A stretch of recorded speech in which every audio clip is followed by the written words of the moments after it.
ಏನೋ ಶಾಸಕ N A Haris ಪುತ್ರನಿಗೆ ಬ್ಯಾಕ್ ಟು ಬ್ಯಾಕ್ ಶಾಕ್ ಎದುರಾಗ್ತಾ ಇದೆ. ಯಾವ ರೀತಿಯಾಗಿ ಅಂತಂದ್ರೆ ಬಿಟ್ಕಾಯಿನ್ ಕೇಸ್ ವಿಚಾರ ಸಂಬಂಧ. ಇದೇ ಬಿಟ್ಕಾಯಿನ್ ಹಗರಣ ಕೇಸ್ನಲ್ಲಿ ಈಗ ಚಾರ್ಜ್ ಶೀಟ್ ಸಲ್ಲಿಕೆ ಮಾಡಲಾಗ್ತಾ ಇದೆ. ಹ್ಯಾರಿಸ್ ಪುತ್ರ ನಲ್ಪಾಡ್ಗೆ ಬ್ಯಾಕ್ ಟು ಬ್ಯಾಕ್ ಶಾಕ್. ಈ ಪ್ರಕರಣಕ್ಕೆ ಸಂಬಂಧಿಸಿದಂತೆ ಎಸ್ಐಟಿ ಅಧಿಕಾರಿಗಳು ಚಾರ್ಜ್ ಶೀಟ್ ಸಲ್ಲಿಸಿದ್ದಾರೆ. ಮೊಹಮ್ಮದ್ ನಲ್ಪಾಡ್ ವಿರುದ್ಧ ಚಾರ್ಜ್ ಶೀಟ್ ಸಲ್ಲಿಕೆ ಆಗಿರೋದು. ಬಿಟ್ಕಾಯಿನ್ ಹಗರಣ ಸಂಬಂಧ ಎಸ್ಐಟಿ ಟೀಮ್ ತನಿಖೆಯನ್ನೂ ಕೂಡ ಮಾಡಿತ್ತು. ನೆನಪಿರಬಹುದು ನಿಮಗೆ, ಈ ಶ್ರೀಕಿ ಯಾವ ರೀತಿಯಾಗೆಲ್ಲ ಗೋಲ್ಮಾಲ್ ಮಾಡ್ತಿದ್ದ ಅಂತ. ಈ ಶ್ರೀಕಿ, ರಾಬಿನ್ ಖಂಡೇವಾಲಾ, ನಲ್ಪಾಡ್ ಇವರ ಮೇಲೆಲ್ಲ ದೋಷಾರೋಪವನ್ನ ಸಲ್ಲಿಸಲಾಗಿದೆ. ಚಾರ್ಜ್ ಶೀಟ್ ಸಲ್ಲಿಸಲಾಗಿದೆ.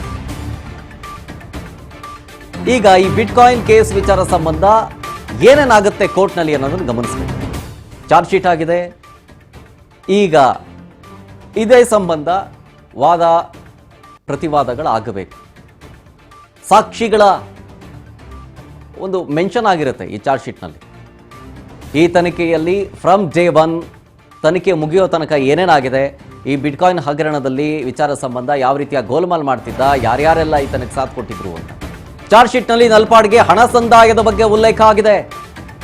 ಬಿಟ್ಕಾಯಿನ್ ನಗದೀಕರಣಕ್ಕೆ ನಲ್ಪಾಡನ್ನ ಶ್ರೀಕಿ ಸಂಪರ್ಕವನ್ನ ಮಾಡಿದ್ದು, ತನ್ನ ಫ್ರೆಂಡ್ಸ್ ಮೂಲಕ ಹಣ ನಗದೀಕರಣವನ್ನ ಮಾಡಿದ್ದು ಈ ಆರೋಪ ಇದೆ. ಮುಂಬೈ ಮೂಲದ ಸ್ನೇಹಿತನ ಮೂಲಕ ಹವಾಲಾ ರೂಪದಲ್ಲಿ ನಗದೀಕರಣ ಆಗಿದೆ ಅಂತೆ.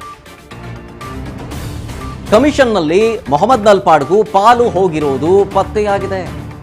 ಎಸ್ಐಟಿ ಚಾರ್ಜ್ ಶೀಟ್ನಲ್ಲಿ ಹಣ ನಗದೀಕರಣದ ಬಗ್ಗೆ ಉಲ್ಲೇಖ ಆಗಿದೆ.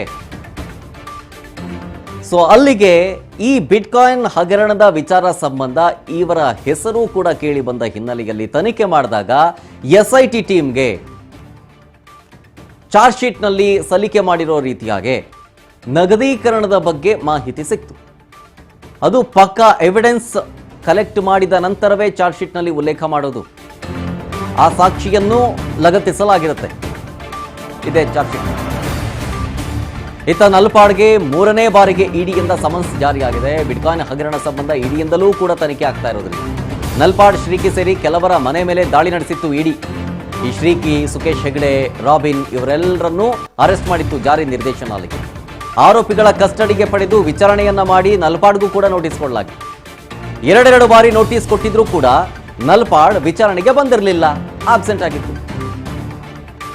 ಈಗ 3ನೇ ಬಾರಿಗೆ ನೋಟಿಸ್ ಕೊಟ್ಟಿದ್ದಾರೆ ಜಾರಿ ನಿರ್ದೇಶನಾಲಯ. ಈಗ ಹಾಜರಾಗಲೇಬೇಕು, ಇಲ್ಲ ಅಂತಂತಂದ್ರೆ ವಾರಂಟ್ ಇಶ್ಯೂ ಆಗುತ್ತೆ. 3ನೇ ಬಾರಿಗೆ ಸಮನ್ಸ್ ಕೊಟ್ಟಿರೋದು ಇಡಿ ಟೀಮ್ನಿಂದ. ವಿಚಾರಣೆಗೆ ಹಾಜರಾಗಲೇಬೇಕು until and unless medical emergency. ಅದಕ್ಕೆ ಸೂಕ್ತ ಕಾರಣಗಳನ್ನು ಕೊಟ್ಟು ಬೇಕಾದರೆ ಅವರು ಆಬ್ಸೆಂಟ್ ಆಗ್ಬೋದು. ಆದರೆ ಇಲ್ಲಿ 2 ಬಾರಿ ನೋಟಿಸ್ ಕೊಟ್ಟಾಗಲೂ ಕೂಡ ವಿಚಾರಣೆಗೆ ಬರಲಿಲ್ಲ. ಹಾಗಾಗಿ ಈಗ 3ನೇ ನೋಟಿಸನ್ನು ಕೊಡಲಾಗಿದೆ. ಬಲವಾದ ಕಾರಣ ಇಲ್ಲದೆ ನೋಟಿಸ್ಗೆ ಉತ್ತರ ಕೊಡಲಿಲ್ಲ ಅನ್ನೋದಾದರೆ ಮೋಸ್ಟ್ ಪ್ರಾಬಬ್ಲಿ ವಾರಂಟ್ ಇಶ್ಯೂ ಆದರೂ ಆಗಬಹುದು.